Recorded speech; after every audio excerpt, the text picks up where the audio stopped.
Jeff? Can you hear me?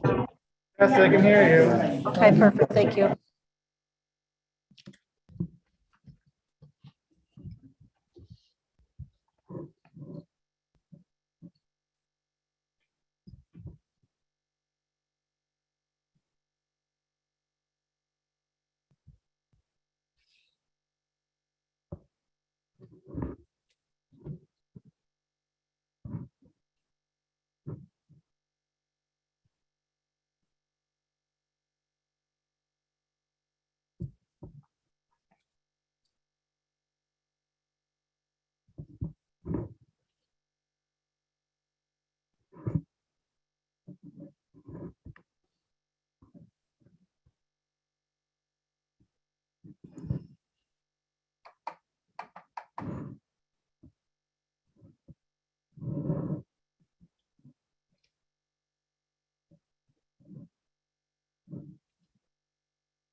Gilly Sue. You and a half.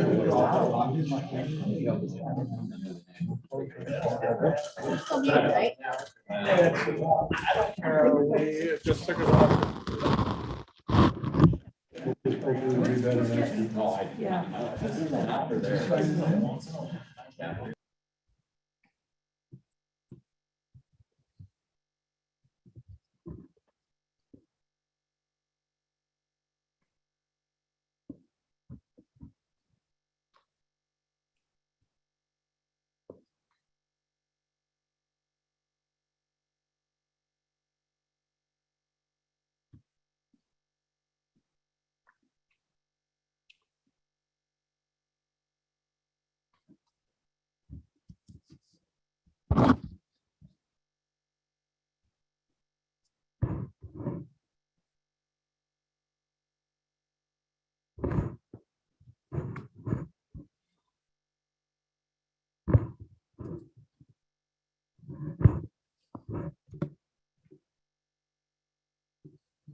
That's a long 5 minutes. What What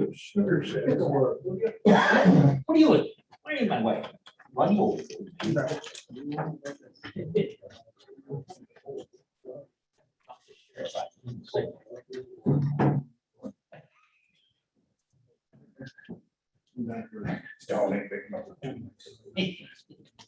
Go ahead. You have time. Wait a minute.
Ignore.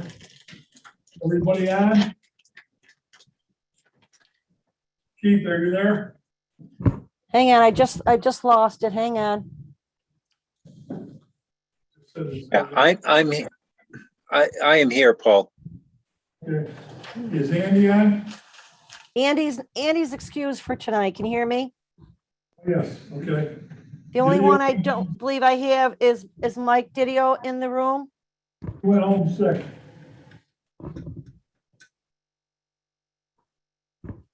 Wasn't feeling well. All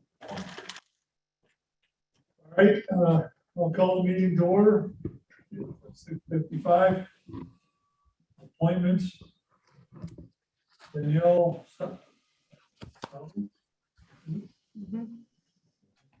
One turn from 11/1/21 to 6/30/24 for the Cayuga County Cayuga Portland Workforce Development Board. Move it.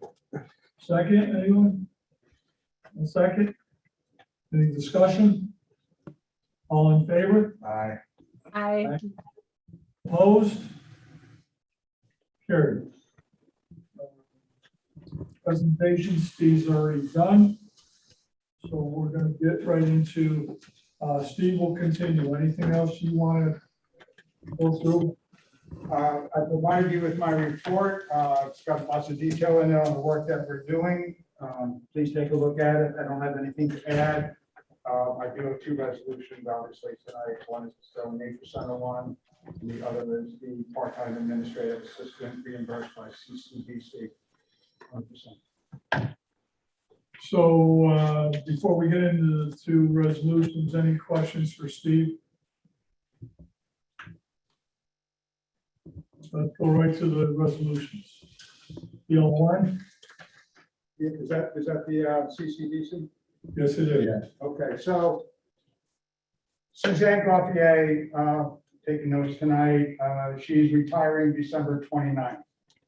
CCDC, which is the Cayuga County Development Corporation, is run out of our office. I'm the executive director, and Suzanne has been the acting secretary, treasurer, and CFO since 2006, appointed by the board. We run a loan portfolio of 12 loans, $2 million in private bank financing, and we do the annual audits, job documentation, and all of those things that are related to the CCDC. In exchange for that, the CCDC pays in Cayuga County Planning $30,000 a year. We usually pay it in December at the end of the year. Comes into my department as revenue.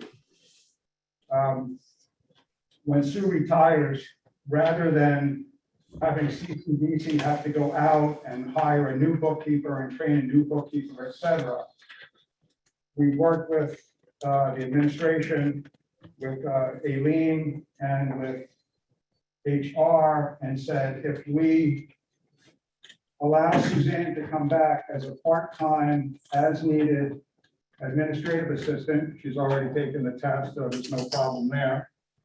She can come in on an as-need basis.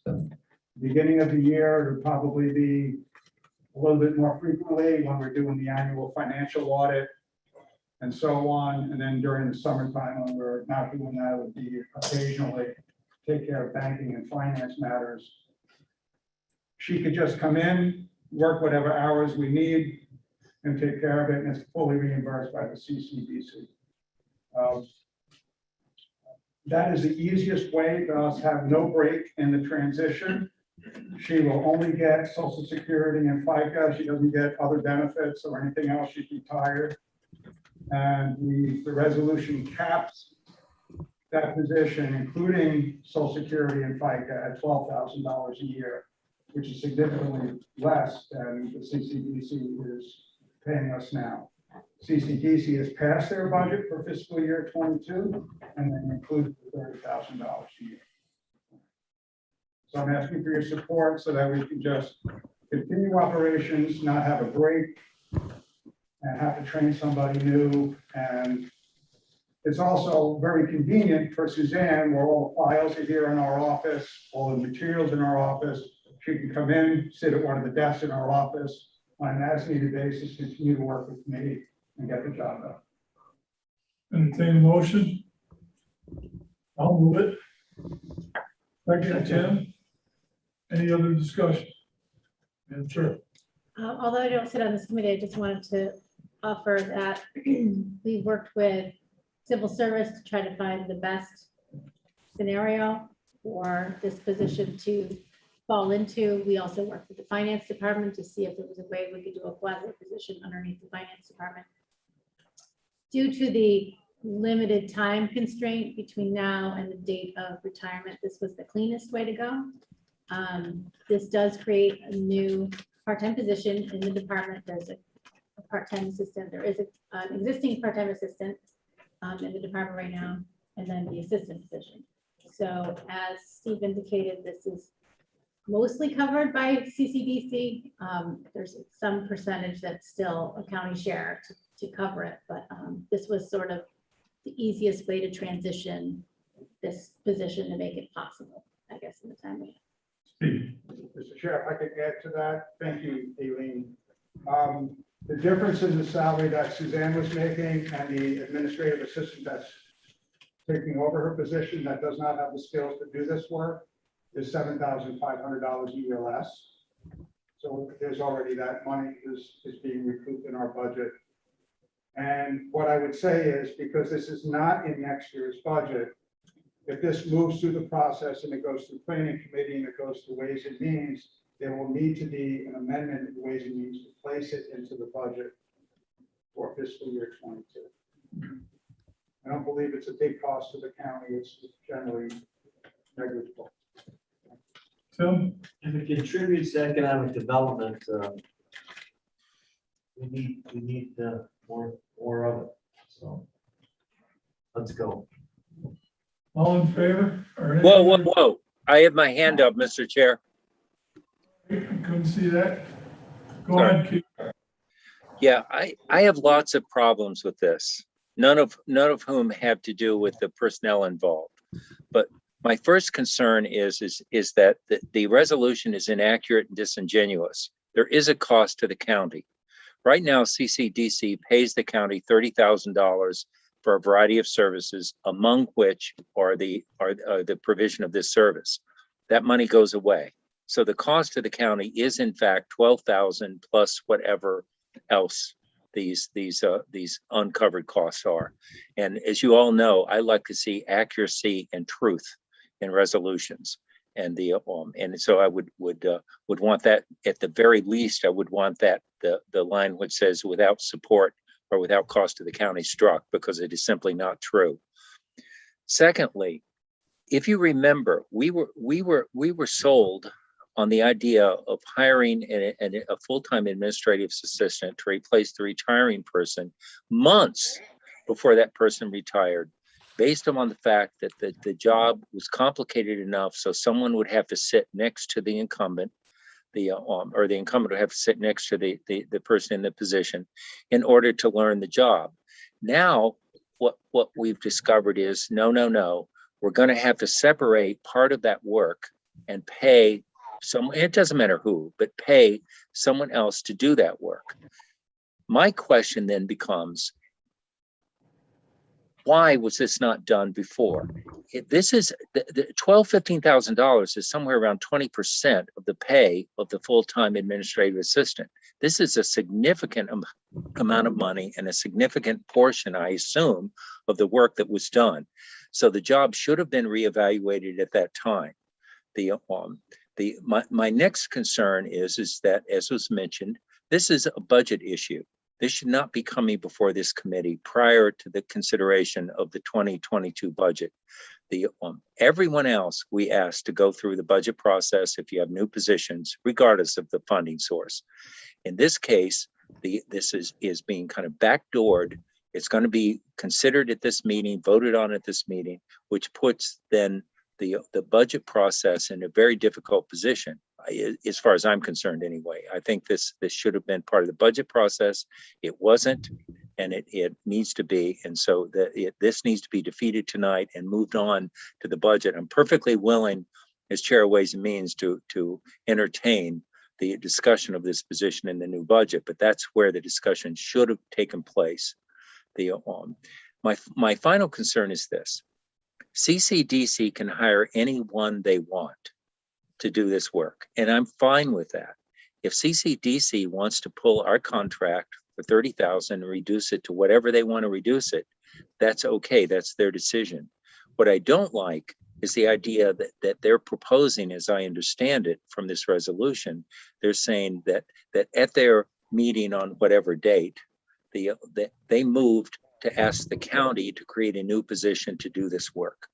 If we contract with CCDC to do the work, then it's up to us to determine how that work gets done. And I don't like the fact that we would say, oh, is this what you want? A position? Fine. I'm just totally opposed to this. It goes counter to everything we've been told up to this point. And I simply can't support it.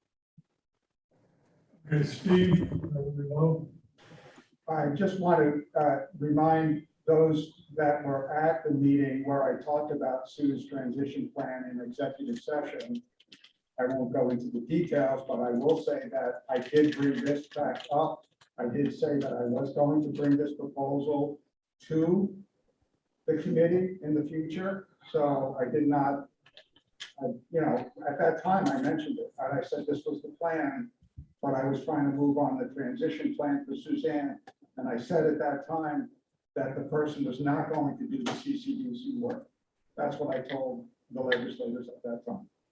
I was in that meeting. I don't remember, but I could have missed. In that case, my question remains, why was the position not reevaluated based upon that information and a substantial portion of the work that that position does was going to be removed? But that's water under the bridge. We're here tonight, and I'm just suggesting that I can't support this plan as presented. Good, Tim, next. Madam Chair. Sure. You walked us through civil service and give me a little more background. You've been involved in this situation. Yes, I right? have. With my administrative hat on, yes, I did. I walked it through, worked with all kinds of scenarios to try to figure out how this could best work. And be the easiest thing that wouldn't take too much time, because we're up against the time thing. This was the easiest sort of way. Are you to do okay it. with this going the way it is? I do think it's the cleanest. I do have some concerns about this overlap of time that we allowed for the transition of the assistants. We don't allow that for department heads even. We don't do that for anybody, and we did it in this case. So I am a little bit, like I wish that would have worked out better. But at Well, I this mean, point, what I'm also considering is when we talk about it is for the year. I mean, toward the end of the year, I would hope that then the planning is beginning to train somebody else to take it on, somebody in-house, so we don't have this position now. I feel like it's, we're Steve is stuck on, with this. So you feel comfortable with the procedure that we went through? Madam Chair, Yes, that it's it's your recommendation that we go forward? acceptable. It's an acceptable way according to HR, Civil Service, Treasurer's Department, Lynn Marinelli. It's an acceptable way to go through this. You Another feel option- comfortable, Madam Chair? I'm not voting on it tonight. I'm just telling you, I set it up to be acceptable to hire somebody underneath these. Well, after Madam Chair's recommendation, I'll be. Well, I'm just saying, it's just- So, anybody else? I have a question. Paul, if that's okay. Go ahead. Steve, I just wanted to ask you about the level of coordination with CETA with this particular body. And CETA staffs, both IDAs, they coordinate the ESD assistance for businesses. And I just wonder about having a separate loan program, not under the CETA umbrella. Does that create a situation where we're having businesses potentially that are having layered incentives, having to deal with multiple different people for management and servicing of those incentives? And I was just curious about your thoughts on that. This is, it's been set up this way, and this is exactly the way the city loan program is run by CETA. CETA does the intake and the application, and the city small business loan program approves the loans. Same thing happens with the CCDC. We're the back of the house for the loan program. We work very, very closely with CETA on all of these loans. We actually help them with the underwriting because they don't always have the most experienced people doing the underwriting since they've had changes in their staff over time. So I would say it looks very seamless, I think, to the outdoor person, the borrower coming in. They work with CETA to do their whole loan application. And then we just work with CETA to make sure it's ready. And CETA makes the recommendation to the loan committee. And then once we do it, we just go through the loan closing. And that it actually works very well. And I would be very cautious about taking the county's loan program and transferring it to CETA, where they will not have control of the county's loan program. I think this is a very good balance of oversight, because the CCDC is a body of the county legislature. The legislature is the member, and they appoint the board members of CCDC. They do not do that for CETA. I hope I kind of answered the question. Yeah, I'm not suggesting that we give control over to CETA. I mean, the actual board would continue to be, appointed, I guess, as it is. But I just wonder about that back end servicing. Is that how the city's loan program is managed, or does CETA do that back end servicing? Just in terms of, I know with servicing of pilots and things like that, being on the ADA board, we were always made very aware by CETA if there were late payments, it would trigger outreach or additional response to that business to make sure that things were going okay, or see if they needed additional support. Having all of that under management of CETA, I think there's efficiencies there, and kind of a holistic approach to servicing businesses that I just wonder about if we have that split out. And I guess I would just ask for your comments on that as well.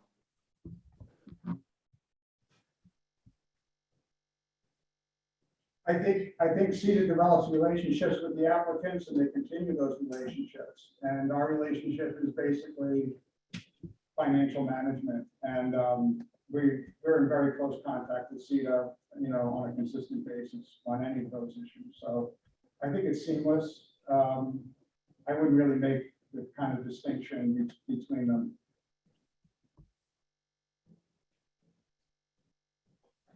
Any further discussion? Yeah, I'm sorry, Mr. Chair, I have one more comment, if I may, this Keith. So I just want to clarify, following up on legislator Kerr's question. I don't think her question was to give over administrative responsibility or control to CETA. It is instructive here, I think, that the CETA board apparently voted to ask Cayuga County to hire an additional person, which we took that as a directive and are moving forward to hire someone, as opposed to doing the back office functioning of the taking care of their books and so on. So I'm not sure exactly what that division means. They are a separate board, regardless of who does the work. And again, I make the point that if someone wants to contract with Cayuga County to do some function, then it is our decision then whether or not to enter into that contract and how we're going to do it. And if this is the way that the county wants to do it, well, okay, that's fine. But understand, this is a contract. And I think the whole way this has been done is, it just concerns me. But as I said this before, forgive me, enough said. I won't say anymore. That's enough. Anybody else? All in favor? Aye. Aye. Opposed? No. No. 3 Who and was the 2. second no? Trish and Keith. I'm a no. Trish Kerr.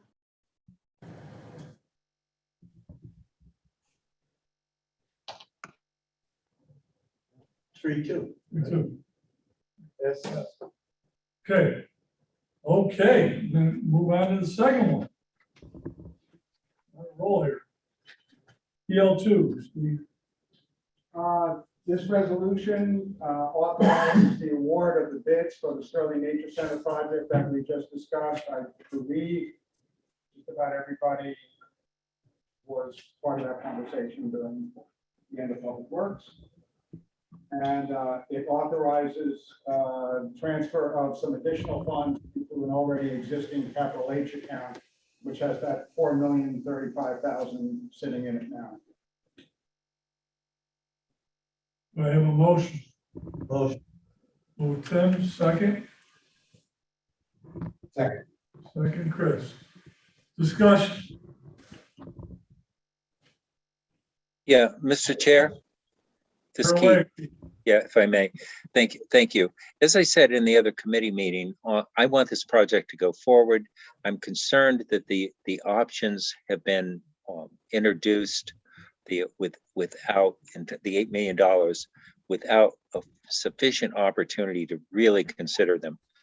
I understand all the points about, well, if you push it off, it's going to cost more later. And I don't know if that's true. It's not true. What I do know is that I thought that what was going to be coming forward was about $400,000 to cover the base project, the Welcome Center, which I think we absolutely should support and move forward. So I would offer an amendment that we reduce the total commitment to the county to $400,000, which is sufficient to ensure that we can move forward with that the base project. So that would be, I would move that, if I may, amendment. Any chance you can put those numbers back up?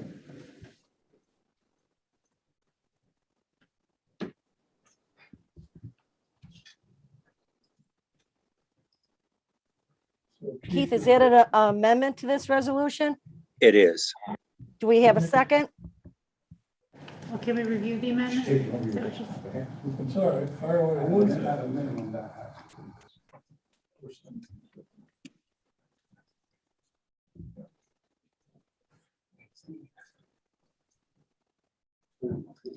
Mr. Chair. Who just said that? Mr. Chair. Yeah. Can we get a clarification on what the amendment? Keith, you want to recite that amendment that you're talking about right now, please? Yes, that I move that we reduce the additional county funding to $400,000, which, as I understand it, is sufficient to cover the cost of the base project, which is developing the Welcome Center and the associated parking lots. Is there a second to that amendment?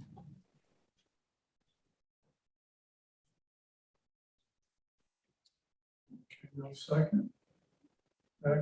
Oh, go ahead, Chris. Okay, I would offer a counter proposal to Mr. Batman's that hopefully could be a compromise.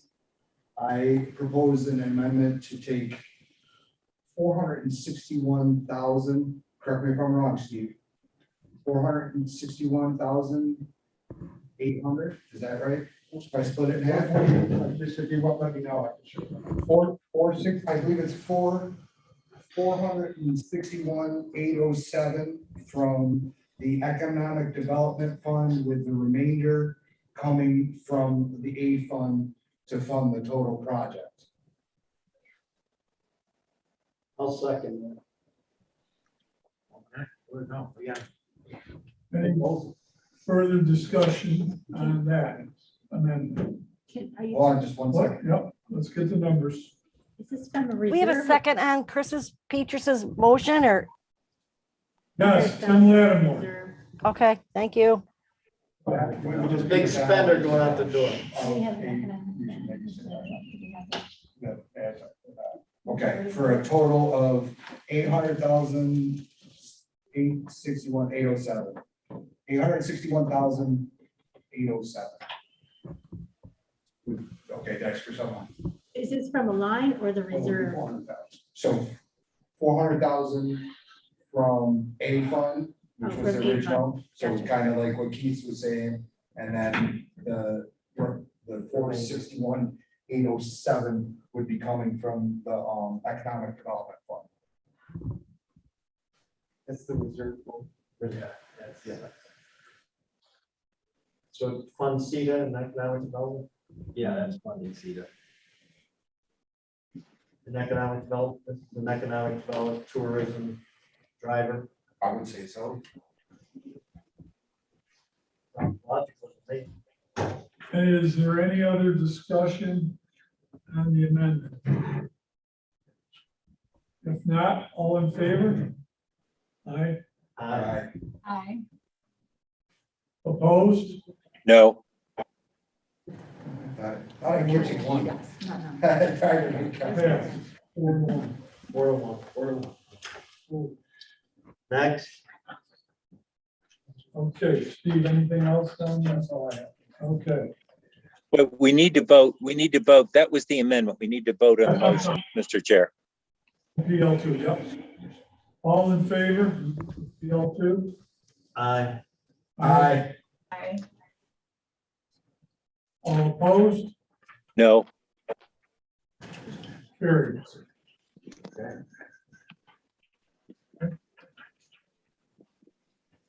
All right. Kelly King, are you on? I am. Good evening, everyone.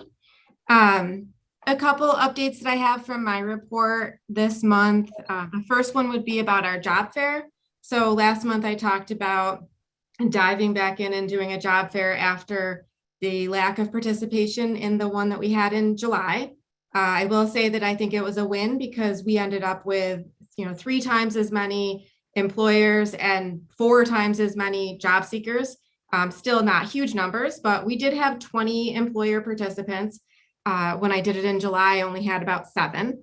Cayuga County Human Resources also participated in the job fair, so I was happy about that. That was good. And we had about 35 job seekers come through.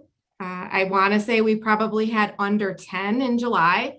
So, I think that part of it is more people are looking for work, but also the change in venue. When we did the last job fair, we did it here at the center. Having it at the Finger Lakes Mall, I think had, it's not a well-traveled mall, but there were people coming through and saw us and came over, and there were people calling, their friends or whatever. So that was good. I would say that was a win. One of the things that I do customarily after we have a job fair is I will reach out to businesses to see if they hired anybody from our efforts. And I haven't done that. I usually give it about a month. But MCOM actually reached out to me to say they hired 3 people from our job fair. That's pretty significant because we've had job fairs with back in the day, a couple 100+ job seekers. And that doesn't typically happen with one employer hiring 3. So that also was a win. So I was happy with the efforts that we did. I'm glad that we did the job fair. I was skeptical at first, but I think that if an employer gets even one candidate, they're happy with that. So that was good feedback from them. The other thing I think with our business services side of things here, we're moving forward with our on-site recruitments. This week alone, we've had 2 or 3 already. We have another one tomorrow. So we have Cayuga centers coming to do an on-site recruitment. They haven't been here in a couple of years. Peregrine has started doing recruitments. They're going to come regularly. And also Loretto is also coming regularly to the center. So I think that that's good that employers are starting to come back into the career center. A lot of activity with that moving forward. So I think that's great. One of the other things that we're kind of exploring is doing like a reverse recruitment where maybe we bring some of our job search groups to the employer for some industry exposure. And we're serving some folks that have transportation issues, barriers, lack of knowledge in terms of what companies Cayuga County has and what businesses do. There's some stigma in terms of manufacturing, and everybody thinks that manufacturing companies are dirty or it's hard, physical work, and they don't necessarily know what things look like, what, different industries look like. So we're talking about kind of reversing it and doing either some virtual tours or bringing job seekers into businesses. They can talk to current employees to get an idea of what is it like to work here, and hearing it from, the staff and the employees and the workforce. So that's just something we're kind of exploring. I think that is something we might need to do. Employers are still desperately seeking, the workforce. I think that you'll see probably I thought that we would be really busy with job seekers when the extensions of unemployment ran out in September, and I will be honest, I'm not seeing that yet. I think that it might be a few months out before we really see the impact of job seekers needing to go back to work, because we're still just not seeing that. And I think we will, but we're not right now. A quick Department of Labor update. I think most people know that it is part of our center. We have Department of Labor as our primary partner in terms of providing workforce services to job seekers and businesses. And since March of 2020, Department of Labor has not physically seen a customer. Still boggles my mind. They are back in the office, but they are strictly working virtual out of the center. So employment and training staff are working really hard to serve all of the clients on the front end, where we used to share that with the Department of Labor, because a lot of our folks that come in are strictly here for unemployment related issues that employment and training are doing now, still on their own. So the update would be that the Department of Labor staff are in some offices throughout the state going to start serving people in person, which I believe is necessary. Our office is not one of those offices yet that will be doing that. So I'm hoping that maybe early next year they will be able to start serving folks in person again. But at this point, the update is still the same. They're not serving customers in the Career Center. And then I guess the last thing I mentioned last month was that employment and training was going through, for me, it was my first program audit for PY 20 since I've been in this role. That concluded at the end of October, and happily, I can report that we didn't have any deficiencies in our adult or dislocated WIOA programs, which is phenomenal. We do have some recommendations to improve on the youth program, not unexpected, and certainly things that we've been working on already. But overall, we really didn't have any deficiencies. So I'm happy to say that's, I'm glad it's over, but also that it went well. So we will get our final findings in December, but it looks like we did a good job with that. So that's pretty much all I have for this month. If anyone has any questions for me. Any questions for Kelly? Tim? Yes, Kelly, my sister, who was a former legislator, posted something about Syracuse.com on the facility would offer training for jobs in construction and other fields. New York State Force Training Facility proposed for Syracuse Southside. Did you see that? I did not. For some reason, Kelly King and 4 others liked it. So, but anyways, do we have any training centers? Maybe feed some of our industries? Training centers? Can you be more specific? Like people who want to go into plastics business, because we have career plastics and we have, well, I think the college does have some extruding equipment that they do train some of the students at, correct? Yeah, the college does. They have their advanced manufacturing programs.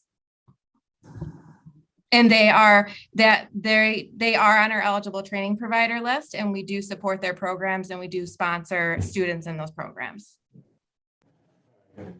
I just thought you might have commented on my sister's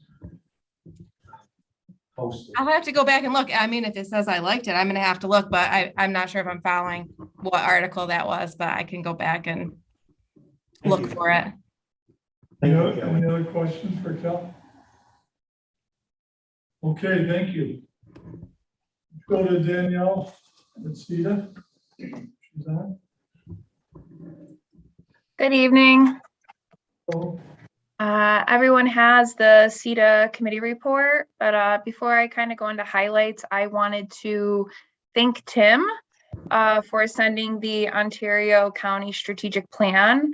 I actually really enjoyed reading it, and what I think it is reassuring that CETA, we're on the right path to grow as a mature organization and especially operate more so as a community intermediary.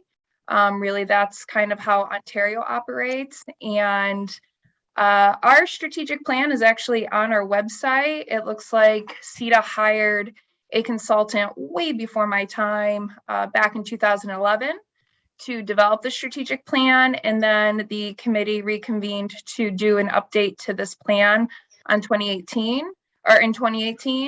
So as a follow-up, I will pass that along to the full committee.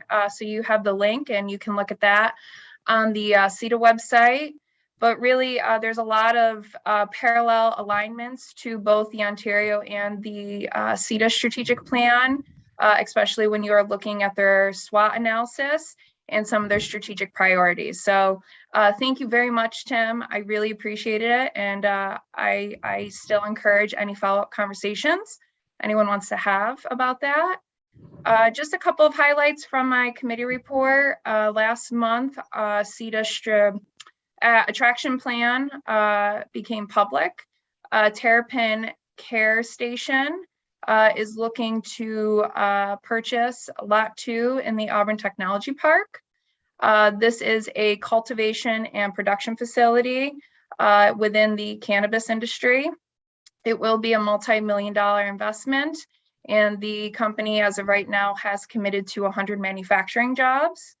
I do just want to clarify, by New York state law, it does not allow a company to vertically integrate themselves into a county, which means they cannot cultivate, process, and open up any recreational dispensaries. So this company is actually established in 4 states as of right now: Colorado, Missouri, Michigan, Pennsylvania. They will be opening up a cultivation production facility in Arizona by the end of the year. And now they're pursuing New York State and New Jersey next year as well.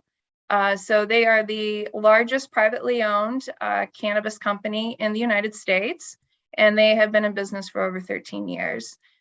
They have an incredible approach when it comes to embedding themselves into the community, and they have already started to establish relationships with Nick's Ride, CAP, the Equal Rights Heritage Center, the Auburn Beautification Commissions. They've also started having conversations with the Cayuga County Jail, and they look to continue to reach out to more nonprofits to kind of really understand the community's needs. Also in the upcoming months, their team wants to set up a series of Q&A sessions, which will invite any local officials, community residents, any partners, resources to really kind of have an open dialogue and kind of learn more about them as a company, but more so also as about the industry as well.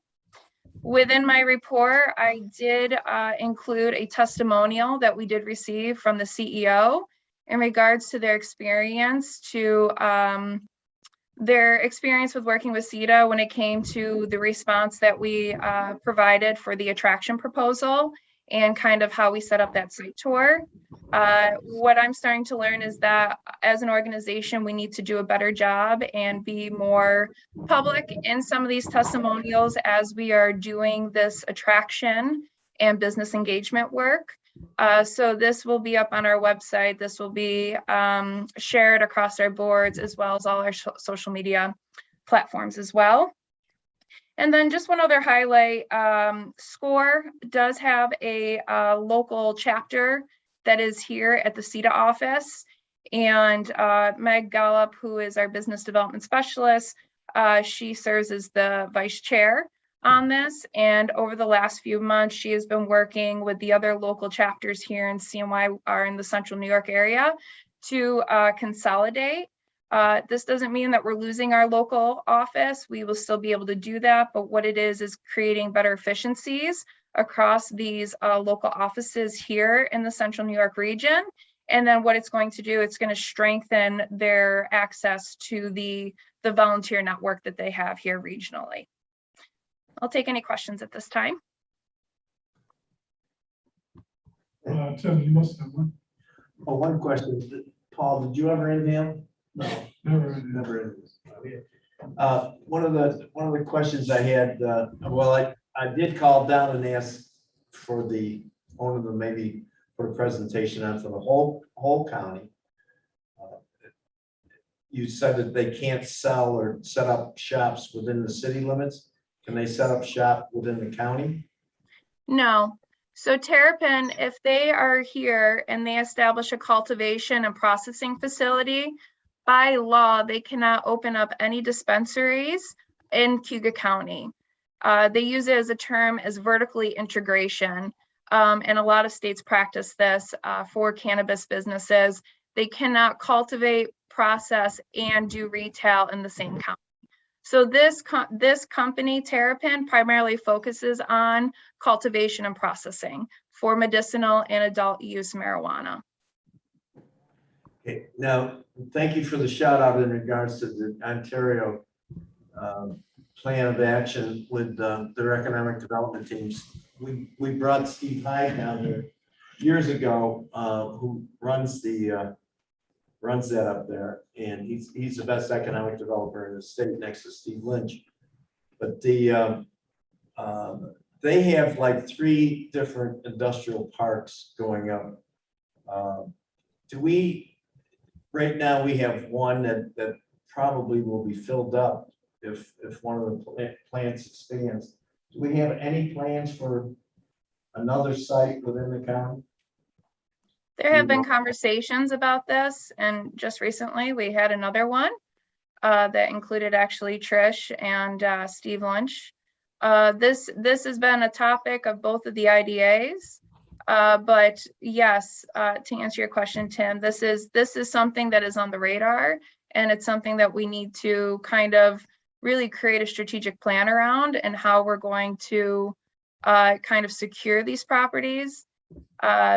So yes, no, I really appreciate you sending me the strategic plan, and also how they operate within their community is as an intermediary. And I think CETA to this point has done that informally, but what Ontario has actually created is a real great step-by-step process for how they formalize that, and with their 6 councils and how they actually engage across all important sectors when it comes to community revitalization and economic development.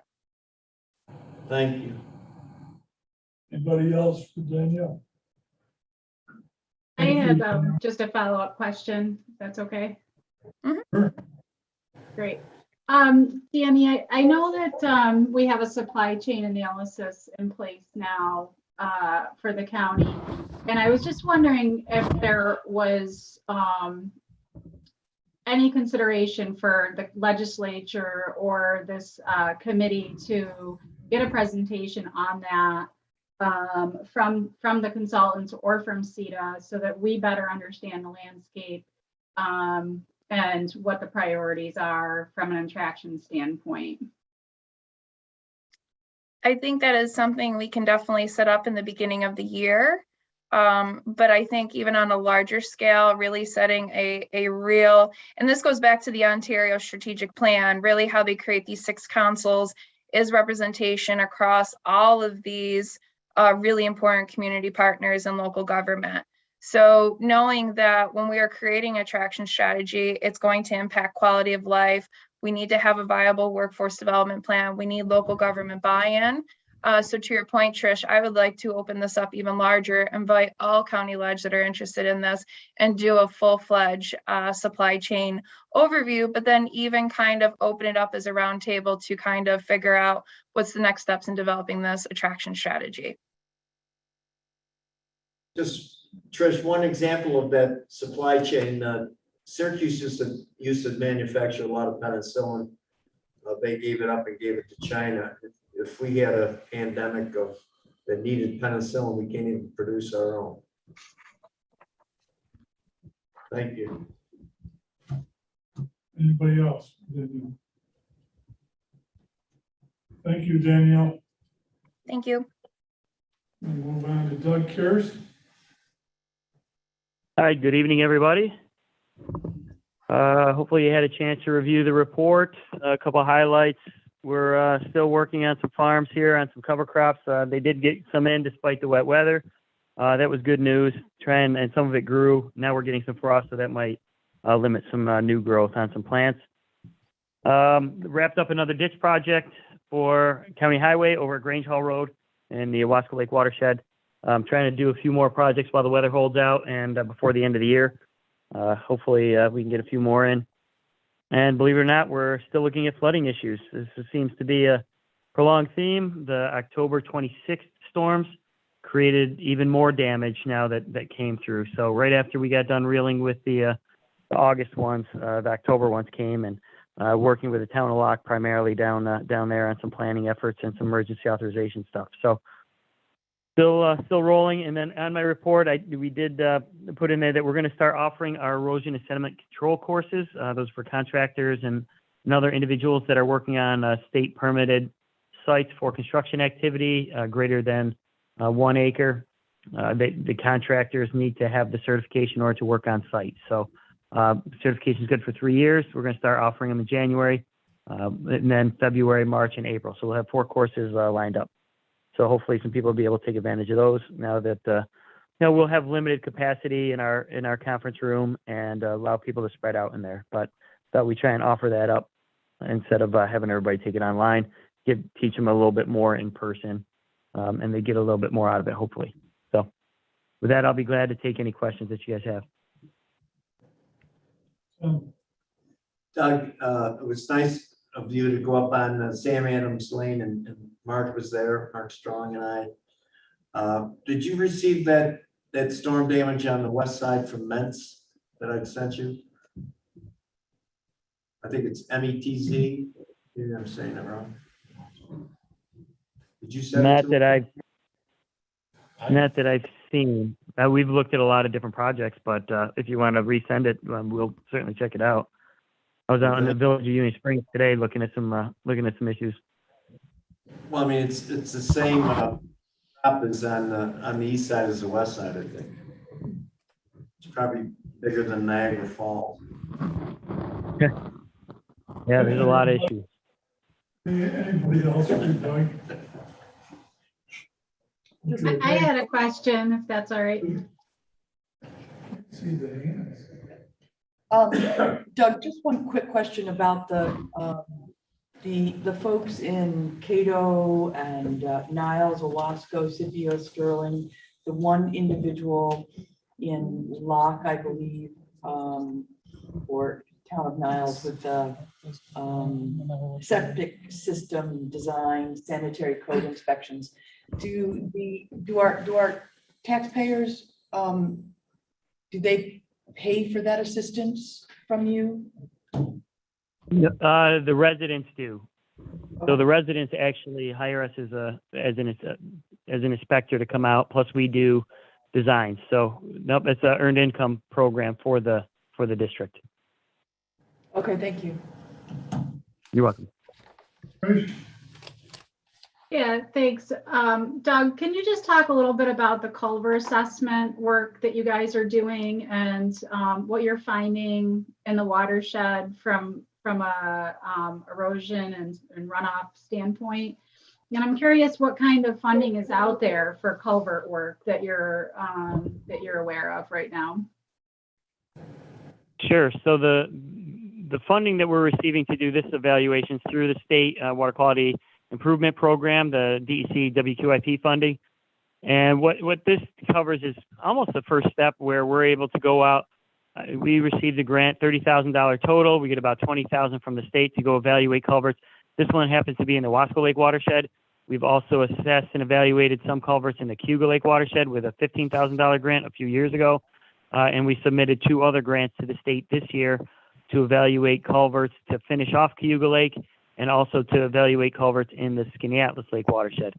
When we evaluate the culverts, we assess them for aquatic passage, whether that's water flowing through there, even amphibians, raccoons, mammals, other animals, can they actually navigate the system and fish as well? Is it a perched culvert that might have a 20-foot drop so no trout or fish can actually make it beyond a certain point? So we evaluate it for wildlife type of stuff. We evaluate it for condition of the pipe, pitch, grade, is it plugged? So we try and get a feel for all of that. And then from that assessment, we can reach out to the communities, the municipalities, see if they're aware of some situations, I know the state's looking to see if this process was done, if we apply for funding for culvert upsizing or replacement. So we're hoping that some of this evaluation and assessment work can relay into additional funding for improvements on the sites. And some culverts are in great shape. Some are not in great shape. And it is amazing what you see when you go out there. This time of year is a great time to get out there and do it. Springtime is a great time because you're not fighting vegetation. You know, when you're walking down banks to get a good assessment, you can actually see some things versus summertime, thick vegetation growth. So it's good. Hopefully the state continues to throw funding at it. As we know, culverts have been a pretty popular topic of discussion this time of year for various reasons. So the more eyeballs we can get on them, the better. Thank you. You're welcome. Anyone else? Doug? Okay, thank you, Doug. Okay, thanks everybody. Dan Wells. Good evening, everyone. Just a couple brief highlights. On October 16th, we did have the household hazardous waste event. Kudos to Doug and Steve and some of their staff that were actually out there in the rain. I was dealing with some flooding at home, so I wasn't able to make it out that day, but able to get over 200 people through there, and we're working with planning and soil and water on the recycling and collection events for next year.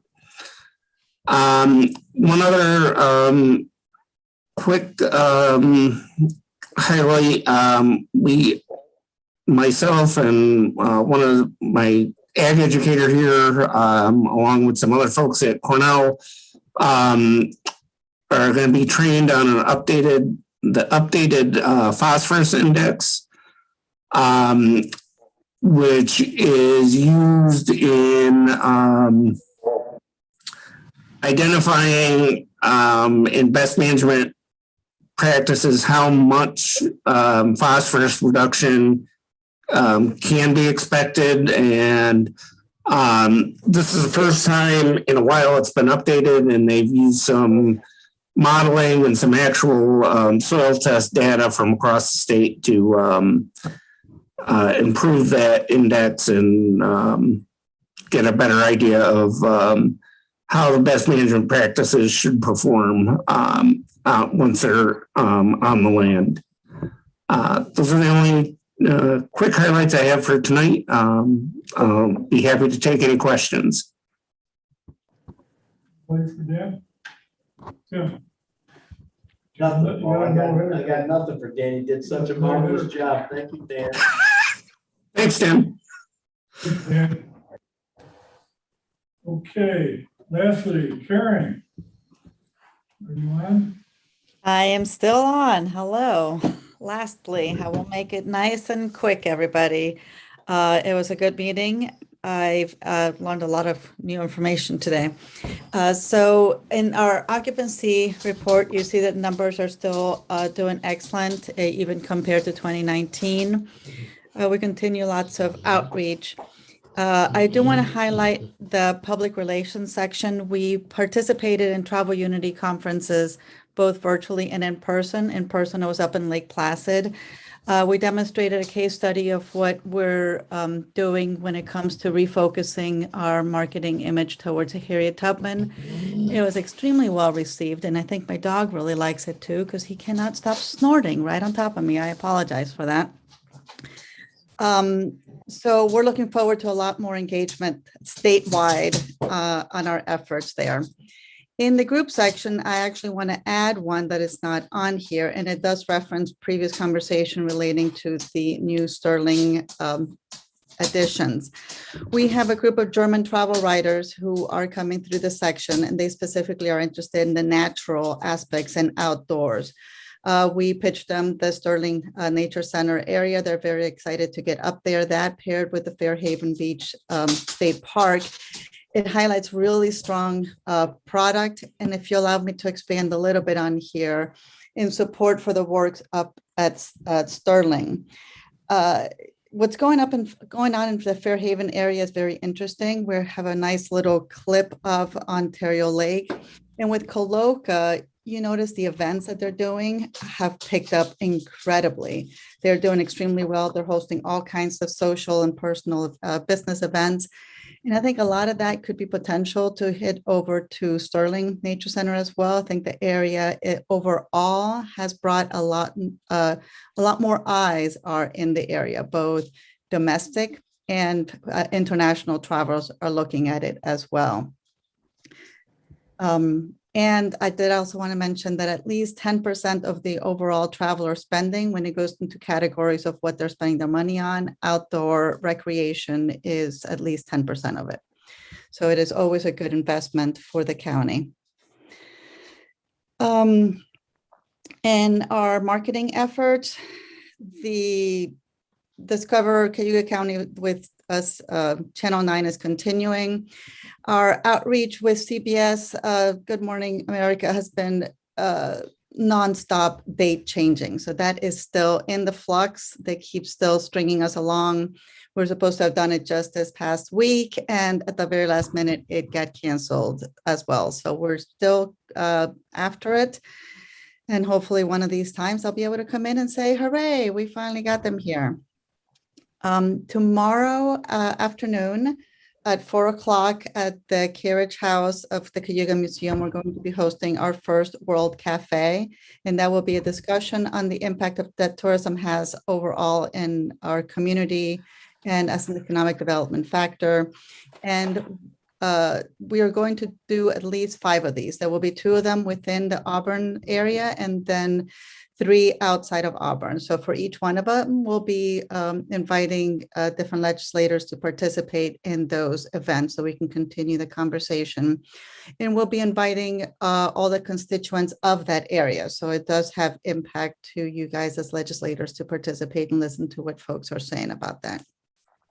So tomorrow night is our first one. It's our little pilot. We'll see how that goes and we'll bring you up to speed as that progresses. Other than that, there's lots of other content in the report, but I hope you were able to take a look at it. And if you have any questions, I'm happy to answer them. Tim, anything for Karen? I was gonna say, congratulations, you and Stephanie did a nice job for candidate Ms. Kent. Nice job. Thank you. Thank you. Anyone else? Well, thank you, Karen. Thank you. Okay. Anybody else have anything to come before the Plan. committee? Entertain motion. Anybody on? Second? Yeah. All right. All in favor? Aye. Aye. Opposed? Very, thank you, everybody.